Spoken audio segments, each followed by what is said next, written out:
మంచిర్యాల జిల్లా చెన్నూరు మండలం కిష్టంపేట అర్బన్ పార్కులో ప్రపంచ చిత్తడి నేలల దినోత్సవాన్ని ఘనంగా జరిపారు.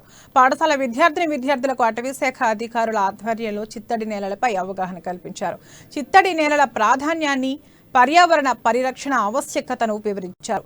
1997 నుండి ఫిబ్రవరి 2న ప్రపంచ చిత్తడి నేలల అవగాహన దినోత్సవం జరుపుకుంటున్నట్లు తెలిపారు.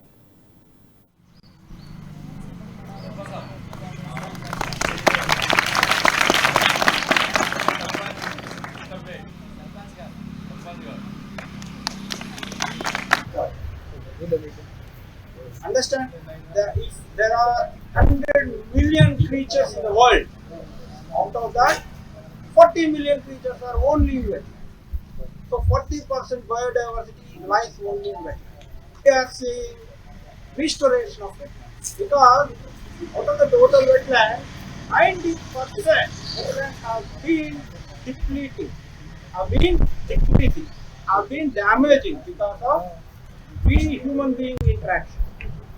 Because as somebody told, plastic